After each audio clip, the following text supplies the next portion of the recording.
Hey, I'm back along with Andrew Steven for a little segment here for Jake and the Bald Man. Hey. Yeah.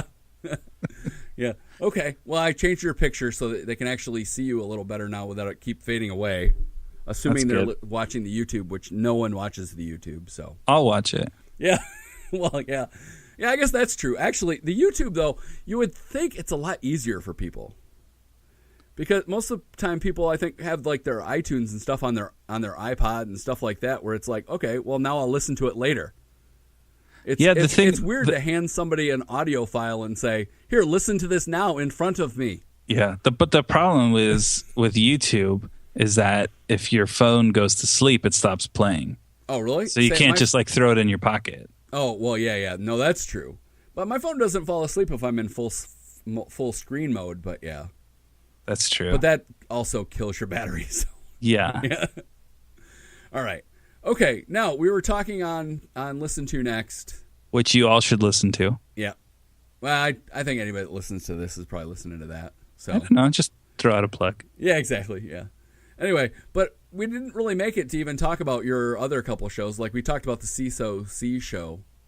And I'm long-winded. I'm sorry. No, actually, but that was kind of the goal. Was let the other. We basically Totally. cover one show a week.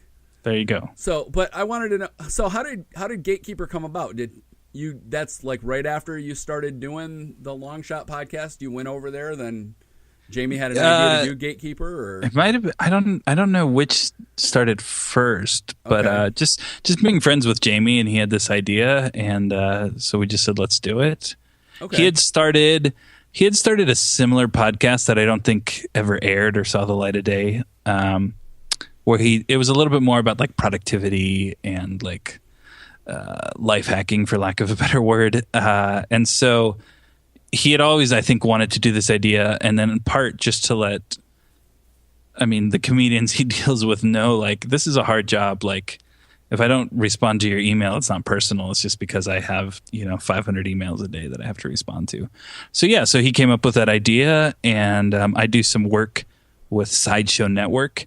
They have a partnership with, actually the company that owns them is the same company that owns the Improv Comedy Club, and so it was a natural fit.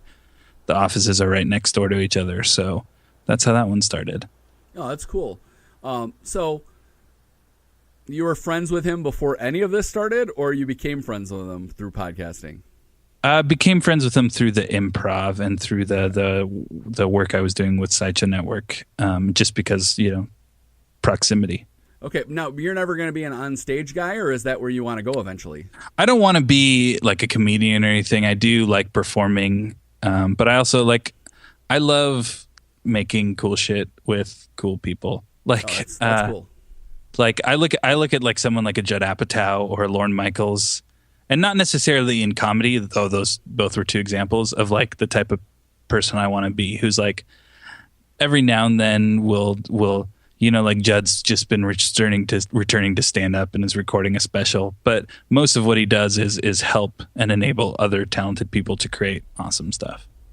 Okay. Yeah, I gotcha. No, that's really cool. Okay. So then your actual job is you help Jamie book, or no? So I do freelance production. I work with Sideshow Network, and then I do my own shows too. Okay. So it's all within podcasting and comedy. I have produced some live shows and stuff like that in the past. That's something I'm definitely starting to do more of, but that's not like my day job or anything. Okay. No, I gotcha. So that, because you had said that you just came on to Long Shot not that long ago, and I was, okay. So then Sideshow Network. Yes. That they have like a bunch of podcasts and stuff like that too? Yes. Okay. Our most well-known shows, like we do Gilbert Gottfried's podcast where he talks with old Hollywood stars. Okay, and comedians about old Hollywood. I think that one was up for a podcast award. It was. Okay. Did it win? It did not. All those cheaters got to him. What do you think of that whole scandal? I don't know. I don't know that much about podcast awards. Okay. I know it's interesting. Like if I was nominated, of course I'd love to win, but at the same time, I just because you talk with other podcasters and you all sort of have these lengthy discussions about theory and industry and stuff like that. Like it's always nice to be honored for your hard work and stuff like that. But at the same time, I don't know, it feels different than like the Academy of Motion Pictures Arts and Sciences, sort of nominating their peers and stuff like that. Well, absolutely. But that's the thing. So you didn't even really hear about the cheating scandal and stuff like that. All I remember is, sorry, my mic just peaked. All I remember is hearing that someone said something. I didn't realize that it was actually a scandal. I thought it was just sort of a defense mechanism. But then like the founder or the starter saying, yeah, we might not do this ever again or something like that. Well, that's the thing. Actually, even before they had the nominations this year, he had a GoFundMe or whatever. He was trying to fund $25,000 to keep them going beyond this year. And it only reached like 2,500. Yeah. So, I mean, just from that, you would think it's not going forward. Yeah. So, but no, basically, the whole scandal basically was that what he called the Diamond Group, which is basically Diamond Club TV, had made a form that had all the ones they wanted you to vote for highlighted if you clicked their links to the podcast awards. Okay. So basically, that's what he kind of called was kind of cheating. I mean, because basically they were suggesting shows that they were like friends with and stuff like that. You know what I mean? That way. Is that cheating? Do you think that's cheating? Well, okay. Here's where I think it's cheating. So let's say that you have 5 categories you're passionate about, right? Mm-hmm. And you're going to vote for those shows, but then there's 3 categories you have no idea, right? Guess what? Guess which ones you're going to pick the ones that are riding along with the ones you're passionate about. So for a few podcasts that are, maybe a little less popular, suddenly they're rushed to the top because because they're in categories that most people don't really care about. Yeah, I don't know if I would call it cheating. It may not be the most like classy thing to do. Yeah, no, I actually feel the same. The thing I would say is anyway. Exactly. So, like, if you want to change to me, it's a symptom of a bigger issue. Yeah, exactly. And to me, that's why it's a problem. It's a popular vote. That's why I like the idea of there's another group that's the Academy of Podcasting or something like that. They have awards that aren't just publicly voted on. And to me, that makes more sense. And isn't too like, at least with the podcast awards, like if you've won, you can't be nominated again. Yeah, in fact, they the Morning Stream and Coverville both can never win again because they've won too many times. Yeah, so that seems. Yeah. I mean, I understand it because you want to introduce new and stuff like that. I don't know. I mean, I haven't thought much about it, and not that I would come up with anything better. But yeah, absolutely. No, and actually, I only put it as cheating because it's, that's just a way to say it where it gets people's attention. But it is interesting. I think this goes back to what we were talking to a little bit in the Listen to Next episode about, I even though podcasting has now been around for such a long time, I really feel we're still in the early adopter stage and it hasn't gone mainstream yet. Yeah. And so a lot of these things like awards and stuff like that, I'm sure in the future there will be much more figured out, or we just won't care about our egos and don't need things like awards anymore. Well, and things like, I mean, honestly, if you think about it, a popular vote's always going to go that way. I mean, it's always going to be about People's Choice Award. Well, yeah, it's always going to be about Oscars. Yeah, it's always going to be about making a passionate community. Yeah, and that's what won was the most passionate community. Not, what I mean. Plus, they were telling people every week to make sure they go and vote. So, what I mean, with every episode. So, and of course, then you have a daily episode, a show that has daily episodes, and well, of course, they have a big advantage. Yeah. Yeah. Although it's amazing though, because like I recently did a list of 10 podcasts that I never miss an episode of. Mm-hmm. And the daily ones couldn't make the list because I can't say I never miss an episode. Now, what constitutes missing an episode? Well, just, I mean, like I said earlier, I work I listen to probably 50 hours a week. Mm-hmm. So, I mean, if I get to the end of the week and I haven't listened to all the shows, there are some shows in their entirety. Yeah, exactly. There are some shows I'll push to the next week, and there are other shows that I won't. Okay. but shows that like are daily. I'm not, you know what I mean? I'm gonna have 4 shows by the time I catch up. Yeah. No, I think that's interesting. Yeah. Because like I'm a big Comedy Bang Bang fan. Okay. But it's common for me to just be like, I've heard enough of this episode. Really? Fast forward to the end. Yeah. Okay. See, I'm familiar with that show, but I mean, is there just like certain skits that you aren't huge fans of, or?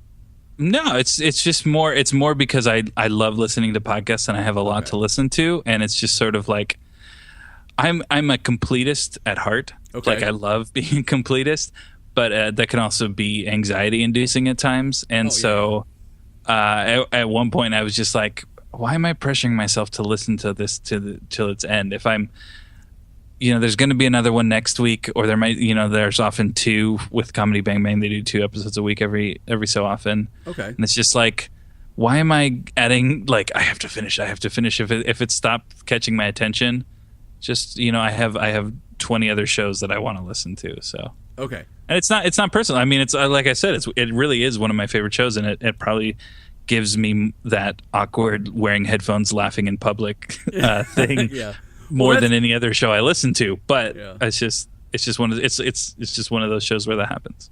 That's the interesting thing about being a truck driver too, because you're not in public, but you're in public. Yeah. So like I'm constantly listening, but then you never know what's going to be said when your door's open and you're at the back of the trailer. Yes. Because I usually like, turn it all the way up and I'll walk to the back of the trailer, and you never know quite what's going to be said at that time. A similar thing for me, and like going through a drive-through or something like that. So I was like, I hope this is appropriate. Yeah, exactly. Yeah. Although I don't know, they probably see different things at drive-throughs then. So yes. Oh yeah.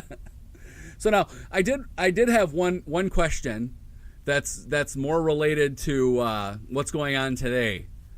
All right. I had teased that I was going to ask you once we. So, okay, name your favorite memory from one of your friend's 27th birthday parties. Oh, that's hard. Yeah. 20. Now I have to think, who are my friends that are older than 27? Oh, you have a lot of friends younger than that? Or right around there. Okay. And then like trying to narrow down what actually was the 27th birthday party. Yeah, exactly, yeah. And then what happened. Yeah. I don't even remember my 27th birthday party. No, that was kind of the point I was getting at. I can't remember a single friend's 27th birthday. So, yeah, that's why I wouldn't have missed a podcast for a friend's 27th birthday. Yeah. Asshole. Dang it. I didn't say that. Yeah, you did. What are you talking about? Anyway. No, that was me. And I'm totally just joking. Yeah, no, I get you. No, I am too, but I just thought that I was thinking back, and you know what I mean? But certain things are important to you when you're a certain Life age. happens. When you're a certain age, things are important to you that aren't important later. Well, and now, what if I was an asshole and then you would have said they made the right choice by not coming? Like, there's a lot of unknowns. Yeah, that's funny. Now, okay. Now, you had asked a question earlier that I don't think we've ever actually covered on the show, and that was, me and Jake not being best friends? Yeah. You kind of thought we were, or just? Oh, I was just. I said. You said. I can't believe Jake went to this birthday party. Yeah. I was like, well, it depends on like how good of friends they are. And then you said it's his best friend, and I said, but so you're not the best friend, kind of like teasing that. Yeah. Well, obviously we see where his priorities lie. Yeah, exactly. Well, actually, before we started podcasting, I would have said we're really acquaintances. Okay. So I mean, but we have a pretty good rapport. Mm-hmm. In terms of the podcast, so I think that's what works. And I was also going to say, I don't think that's necessarily a bad thing. No, I mean, Radiolab is honestly my favorite thing ever. Like in any media consumption, is Radiolab, and they talk a lot about like their goal, their mission statement, I guess, is to expose people to wonder. Okay, yeah. And they choose that. This is going somewhere, trust me. No problem. They chose that language on purpose because even in the way they set it up, where they'll have different people bring in stories, oftentimes the hosts don't know where the stories are going because they want to discover simultaneously with the audience. Yeah, and no, I think that's what works. And so I think that that's something that might be the dynamic between you and Jake, is that though you're acquaintances, obviously you know each other well enough that you can have a conversation. The listeners are going on that journey of discovering who you are as the same time you both are. Yeah. No, that's funny because we have the ability to surprise each other. Yeah. Where like best friends don't have that ability. Or it's a lot harder. Well, exactly, and it has. You got to go deeper to like the gross stuff that you do late at night when no one's watching. Exactly, and yeah, no one wants to hear about that. Well, Unless I you're guess, Dave I guess Harmon. there are shows about that. So yeah. Anyway, What's that? Do you listen to Harmontown at all?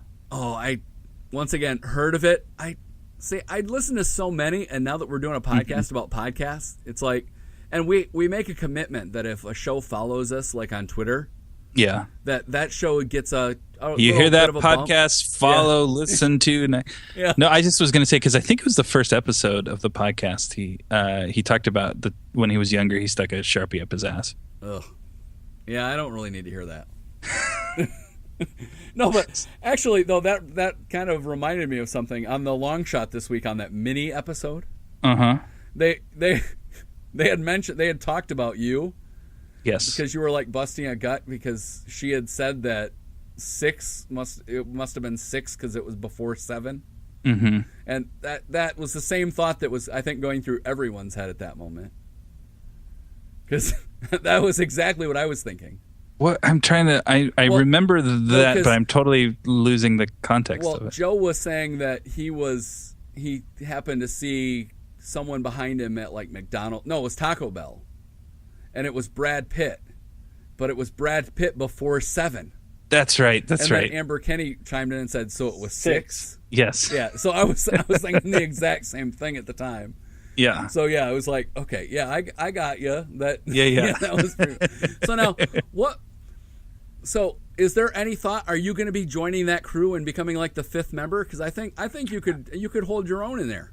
You know, that's an interesting question, because I always, as a producer, and that's a fairly open show where they, absolutely, like it's loose formatted. Yeah, I'm always questioning, like, do I say something here? Do I not? Do I say something here? Do I not? Yeah. I don't know. I do have an idea for a new show that I've been wanting to start, and I've been talking to Amber about being a co-host. Okay. On.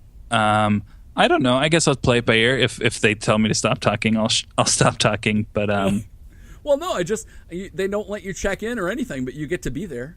Yeah, it's one of those things too. It's like, it's not my show. It's not my show. And it's 4 co-hosts is a lot. No, I know. Especially, and then you get a guest in there, and then there's 5. Or like the other day we had 2 guests on, and it's just like, I mean, it's a great show. I love it, but it's just like, it's a constant exercise in learning my place and knowing when it's okay to speak up, and probably me overanalyzing and overthinking everything. If there hasn't been a theme in hearing me talk on these 2 episodes of yours, I tend to overanalyze. Yeah. Okay. Yeah, I got you there. Now, okay. So do you think if you actually ask them whether or not could you get a straight answer, or I mean, are they too sarcastic, pretty much, or is there like one of them you could go to and say, how much do you want me to? You know what I mean? No, and I've brought that up too. Okay. And but do you get just sarcastic answers, or? No, because I mean, I think it's in the way I've brought it up too. It's always been in like, hey, was that cool? Like, I just thought that was, and they said, oh yeah, no, totally. So it's just been stuff like that. So, and there's oftentimes, just people who are hanging out in the room, and they're like, hey, you get on the mic. So I think it's just the type of show where it's like that's sort of expected. And then one of the other things too is I mentioned on the other episode, trying to make that show more regular and come out weekly. Yeah. What that means is sometimes all 4 hosts aren't available. Yeah, so it's just like.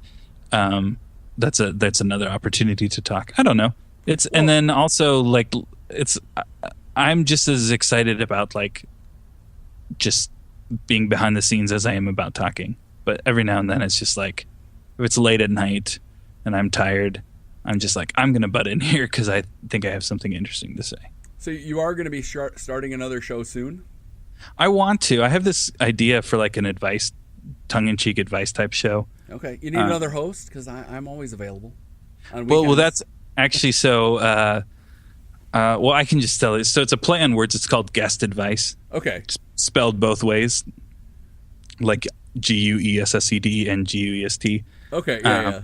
So the whole idea is that me and the host will guess at the giving advice to someone's problem, and then we'll bring on a quote unquote expert who will actually Okay. give Yeah, I gotcha. guest advice. So if we have any questions about podcasts, trucking, Yeah. Yeah. There you go. working on a basement, Yeah. Exactly. Well. Yeah. you'll be my first go-to. Yeah. Yeah. No, that's actually. Yeah. Keep me in mind. I'm all about that. Yeah. There you go. Trucking. Actually, I would say I'm an expert on trucking. There you go. I don't know. Well, actually, I guess. Yeah. I guess I don't want to give any advice then, because you otherwise I'll give you a pre-guess. Do you think that's a dumb name? No, actually, I like it a lot. As long as you can get the search terms right, you know what I mean? No. Because that's always my trick. You know that if you search for "listen to next" on iTunes, you know what you get most of the time? I'm trying to think of something witty to say, and I'm mind is breaking. The answer is Dragon Ballers. Is that like a Dragon Ball Z thing? Yeah, it's a show about Dragon Ball Z. That's what you get if you search for "listen to next." So you gotta work on that SEO. Yeah, I don't know. I have no idea why, other I than know. they put the words "listen to" and "next" all in their description every Description? week. Yeah, You- so I Well, had to that's go a- through and I do the same thing Yeah, to make sure that it intermingles the two. yeah. And evidently they're really popular because I can't break like having my What, popularity in bar quotes? that far. Well, no, I know our show's downloads and stuff like that, and it's not like it's unpopular. It listen to next podcast. When Yeah. you search that, does it come up? I don't know. I don't think I put the word podcast in. Maybe I should try that one. I don't know. So What yeah. we got to do is we got to all you people listening right now, Yeah. all the millions of people. Yeah, I don't you think just- it's millions. No, it's millions. I've seen the numbers. He's just being modest. He's just okay. being humble. Okay. You all need to send a tweet, post on your blog, Tumble, Facebook about listen to next, and include a link to the podcast. And we got to break these Dragon Ballers SEO rankings. Well, but that's the thing. If I was searching for Dragon Ballers, I wouldn't expect to get listened to next. Unless in every episode in the description you put Yeah. Dragon Ballers. That's a great. I should do that. Well, that's like, those That's Craigslist genius. ads Yeah. where it's like at the bottom of the description of the Craigslist ad, it's like every word that's conceivably close to like what you're searching for. Well, actually, though, if you search for Justin Young on iTunes, I've finally gotten it so that it's all my episodes. There you go. Because there's this other guy named Justin R. Young. And Justin B. Old. Yeah, I don't know. I don't know. That was a dumb joke about grammar and language. Yeah, that's funny. I laugh at dumb jokes, though. It's all right. I'm a fan of dad jokes. Yeah, exactly. Yeah. Well, and that's the thing. I'm actually 38, so I go. tell dad jokes. So Who did I just hear? Some comedian. They had a great joke. now, are you running out of time? Because actually, I said that we were going to do this for like 10 minutes. We're at like 25. So this is Sorry, I'm over. I have no 14 problem. minutes before I have to go feed the meter. feed the meter. Yes, parking meter. Okay. Well, no, actually, but that's the thing. I did want to ask you one more question. Do but, it. Ask but, me. Okay. Okay, but that's the thing. And you We're- can cut out we're- everything that you don't like. No, I don't cut anything. Except for on Listen to Next, I will cut swear words. But we are. What if I was like, don't- hey, can you cut that out? I didn't like that. Well, then I would, but Okay. But that's the thing. I don't edit. It's pretty much live to hard drive. Yes. Post it because I like the free flow, and I don't like people Yeah. to feel like this show specifically is edited. It's all just off the cuff. Yeah, it's like two friends sitting around the table talking. Yeah, exactly. And that's the idea. So, Last question. okay. Presumably. Yeah, well, yeah, but that's the thing. The show is kind of like Rich Fisher described it as the show is rabbit hole dive, rabbit hole dive, rabbit hole dive. That's how he described it. So We should start a new podcast called like finish this next, and you just go back and finish the starts of conversations that you never ended on. Yeah, exactly. Okay. No, actually, I think the one show I haven't like really gotten into was Gatekeeper. Mm-hmm. And because we've talked about like the long shot now in CISO that I kind of wanted to. So what, like in terms of what Jamie brings on and stuff like that, where does he, or do you book the guests, or does he bring them all on, or does it's collaborative? Okay. He has a lot of relationships with people. Okay. I might suggest I imagine people. if he gets 500 emails a day, he has a few relationships. I am connected to a few different like PR people, and they'll reach out to me and be like, "Hey, do you want this person on your show?" And sometimes I'll bring that. I'll suggest people to Jamie, and then just like on all the shows, actually, I book a lot of people through just random Twitter, direct message, stuff like that. Okay. Reaching out, but no, I think Jamie does a good job too of preparing for the interviews and stuff like that. Okay. It's what'll sort of happen is like him and whoever his guests are will sit down and start talking, and then I'm usually taking notes. Okay, so about before you even start recording or anything. Oh no, during the recording. Okay. And so I'll take notes if they touch on something I think is interesting or that listeners might enjoy, but then continue on to something else. I'll be like, when there's a natural lull in the conversation, I'll hop on and just be like, hey, that was interesting. How you're talking about X, Y, and Z. I think there might be something there, especially, could you maybe talk about that more or whatever, and then we'll edit that in or go through it and cut it out. Stuff like that, just so it feels like it's natural in conversation, but just like a traditional sort of radio producer role where it's. Yeah, no, I got you. That is kind of a traditional producer role. Yeah. Yeah. So I think with that show, especially, I have the benefit of being sort of hearing it as the listener would. Okay. Because I'm not, I guess I am a quote unquote gatekeeper of a certain type, but he's traditionally talking to like decision makers, comedy bookers, showrunners, television producers, stuff like that. So I'm just as curious as the people who are listening to the show. So when they're talking, I'd be like, hey, talk about that more. That was really intriguing to me, and that's helpful to me or beneficial to me. Yeah, I gotcha. So yeah. Okay. No, I was just interested in that because it seems like you're always there. Yeah. So yeah. And then I have a lot of like we'll create those little intro sketch, whatever you call them, together. Yeah. And usually that's a collaborative effort where Jamie will come with an idea, but I was like, no, that was good. Do this, and then obviously the sound design and stuff like that. Yeah, yeah. No, I got you. So how long do you spend editing those episodes then? Depends. Some are very quick. Some are take longer. The little intro sketch things alone usually take about an hour. Wow. Okay. But that's everything. That's the recording part too. Okay. Because we actually, it could probably be done more efficiently, but we'll sit down together and do those. Okay. Yeah. So it's kind of like editing as we go. Sometimes it's more prepared, and it's like we actually have a script and something written and like ideas of sound and stuff like that. Okay. And then the interviews, some of them are great. Like there's no editing needed. Other ones, it's just like this feels a little disjointed. Let's listen back and go through. Yeah. I don't know. That's not really a clear answer, but that's great because like I love the fact that you did like that 6-minute show. Yeah, where it was just basically him just talking into his iPhone. Yes. You say now. I like the fact that you put something out. Well, that's I think what's key with anything is consistency. Yeah. No, I agree. And I think it's even hard. I know there's shows that release monthly and shows that release every 2 weeks. Yeah. I don't know. I just, for better and for worse, it seems like if you can do weekly. That was something interesting. Do you listen to the Wolf Den podcast at all, put out by Earwolf? Sort of like I've heard that one. It's more like behind the scenes production. Like they talk with those sort of stuff, like the business of podcasting. Okay.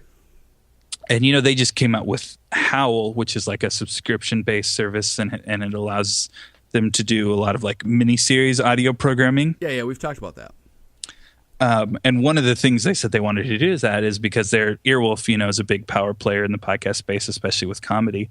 And they have a lot of really talented people who are expressing interest, about wanting to do shows with them, but at the same time, they're not wanting to commit to doing one episode a week forever, you know? Well, yeah. And so they basically got to the point where they're like, at least this is what they said, is like, we're not, if you can't commit to that, we don't want to do a show with you. Oh, I see. Okay. And so Howl now is an opportunity for some of those to exist. I gotcha.